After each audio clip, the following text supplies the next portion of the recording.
اللهم صل على محمد وعلى آل محمد كما صليت على إبراهيم وعلى آل إبراهيم إنك حميد مجيد. اللهم بارك على محمد وعلى آل محمد كما باركت على إبراهيم وعلى آل إبراهيم إنك حميد مجيد. آ جاؤ تھوڑا سا قریب ہو جاؤ، تھوڑا سا آگے، تھوڑا ادھر سے آ جاؤ. محترم بزرگوں، دوستوں اور عزیزوں، دیکھو اللہ پاک نے دنیا میں سب سے بڑی نعمت جو دی ہے وہ ایمان کی ہے. اعمال کی کمی اللہ برداشت کر لیں گے، اعمال کی کمی اللہ برداشت کر لیں گے، اللہ معاف کر دیں گے، لیکن ایمان کے بارے میں اللہ نے کہا کہ میں اس کو معاف نہیں کروں. 5 پارے کی آیت ہے، ان اللہ لا یغفر ان یشرک بہ ویغفر ما دون ذلک لمن یشاء، کہ اللہ تعالیٰ شرک کو معاف نہیں کریں گے، اس کے علاوہ جس کو چاہیں گے اس کو معاف کر دیں گے. بلکہ معافی کا اللہ نے وعدہ کیا، قل یا عبادی الذین اسرفوا علی انفسہم، اے میرے بندو، اور بندے بھی وہ جنہوں نے اپنی جانوں پر، اپنے نفس پر ظلم کیا ہے، لا تقنطوا من رحمت اللہ، اللہ کی رحمت سے مایوس مت ہو، ان اللہ یغفر الذنوب جميعا، اللہ تعالیٰ کیا کریں گے؟ ہر گناہ کو معاف کر دیں. یہ اللہ کا وعدہ ہے. لیکن شرک کے بارے میں اللہ سخت ہے کہ نہیں، شرک تو معاف نہیں ہوگا، بلکہ صاف صاف کہہ دیا، انہ من یشرک باللہ، جو اللہ کے ساتھ کسی کو بھی شریک کرے، فقد حرم اللہ علیہ الجنہ، اللہ نے جنت اس پر حرام کر دی، وہ جنت میں نہیں جا سکتا. اور یہ محنت اسی ایمان کو بنانے کی محنت ہے. ہمیں بڑا تعجب ہوتا ہے کہ لوگ محنت کے بعد بھی محنت کے مقصد سے نابلد ہے، ناآشنا ہے. ہم صرف اعمال کے کر لینے کو دعوت سمجھے ہوئے ہیں، جبکہ کئی بار نظام الدین میں یہ بات سنی، ہماری محنت برائے محنت نہیں ہے. بہت دھیان سے سننا یہ بات، ہماری محنت برائے محنت نہیں ہے. کیا مطلب؟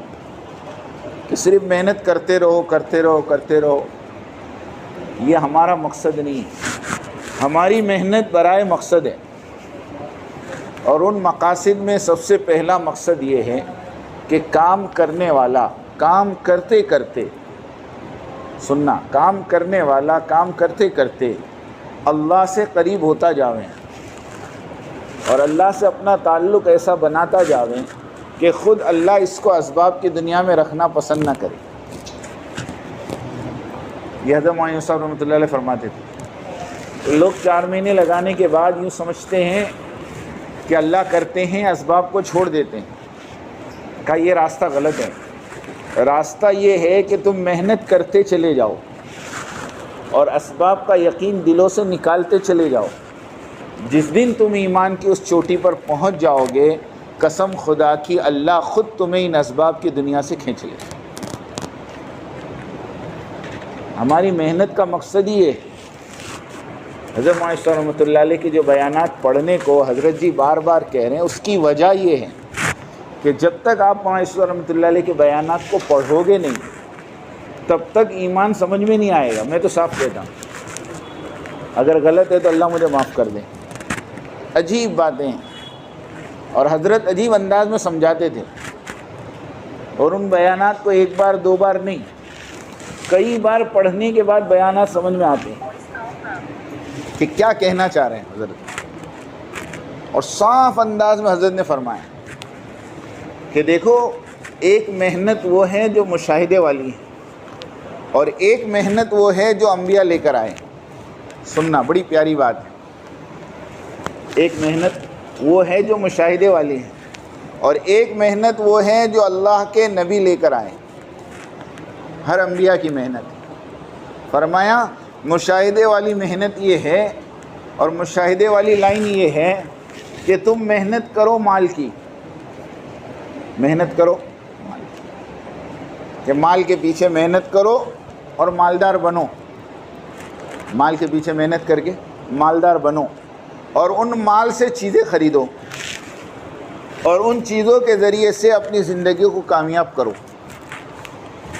یہ سب کے لیے کھلی ہوئی ہیں, سب کو سمجھ میں آ رہی. اس کو چھوٹے بچے کو بھی سمجھانے کی ضرورت نہیں. 2 سال کا بچہ 5 سال کا بچہ روے, 5 روپے کا سکہ دے دو چپ ہو جاتا. وہ سمجھتا ہے یہ 5 روپے سے میرے مسئلے کیا ہو گئے, حل ہو گئے, بھاگتا ہوا دکان پہ جاتا ہے. یہ بچے کو بھی سمجھ جانے کی ضرورت نہیں ہے. یہ وہ لائن ہے مشاہدے والی. لیکن حضرت مولانا صاحب رحمۃ اللہ علیہ فرماتے تھے سنو, اصل محنت جو نبی لے کر آئے وہ محنت یہ ہے کہ محنت کرو ہدایت کی, مجاہدہ کرو ہدایت کے لیے, اور محنت کرتے کرتے ہدایت تک پہنچو. اور جب ہدایت کا نور میرے تمہارے دلوں میں داخل ہو جائیں تو اس ہدایت کی روشنی میں اپنے اعمال کو صحیح کرو. اور جب تم اپنے اعمال کو صحیح کر لو گے تو قسم خدا کی جو چیزیں تمہارے مال سے اور جو کام تمہاری چیزوں سے نہیں ہوتا اللہ ان اعمال سے کر کے بتائیں گے. اللہ معاف کرے, اللہ مجھے بھی معاف کرے, آپ کو. ہمارے ذہن جو ہے نا وہ مرتد ہو چکے. بقول مولانا صاحب رحمۃ اللہ علیہ اس وقت امت ذہنی طور پر مرتد ہو چکی, اس کو سمجھ میں ہی نہیں آتا. چاہیے 1 گھنٹہ ایمان کی بات کریں, لیکن حضرت فرماتے ہو سکتا وہ 1 گھنٹہ بیان کرنے والے کو بھی ایمان کی ہوا نہ لگے.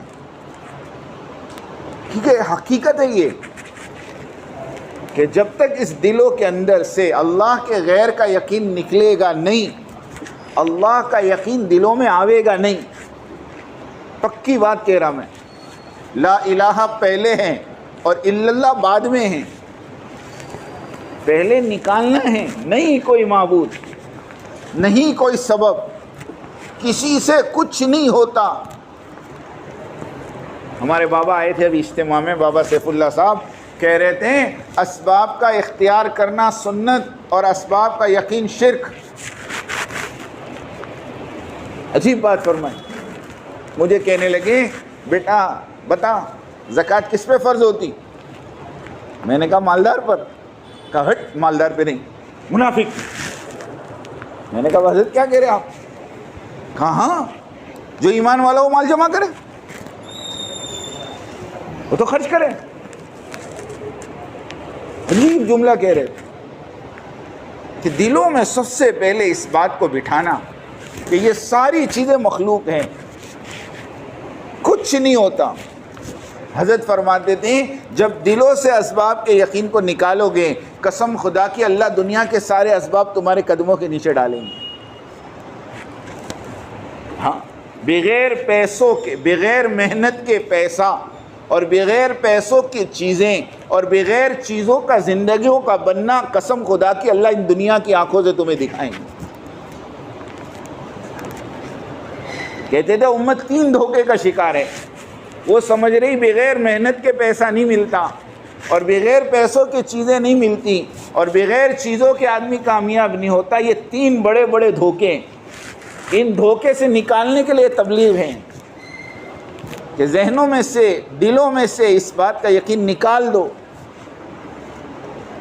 ورنہ قسم خدا کی اگر مال میں اور شکلوں میں اور چیزوں میں کامیابی ہوتی دنیا کا سب سے کامیاب انسان قارون, فرعون اور نمرود ہوتا, اللہ کے نبی نہیں ہوتا. دنیا میں جتنی قومیں ہلاک اور برباد ہوئی ہیں, سننا یہ جملہ میرا, جتنی قومیں ہلاک اور برباد ہوئی ان تمام کا انالیسس کر کے دیکھو, آپ تجزیہ کرو. 19ویں پارے کے اندر 7ویں رکوع سے شروع کرو اور 16ویں رکوع تک جاؤ, آپ پوری تفصیل سے. کذبت قوم نوح المرسلین سے شروع کرو اور آخر تک سورت کے ختم تک ایک کے بعد ایک ساری قوموں کے واقعات اللہ نے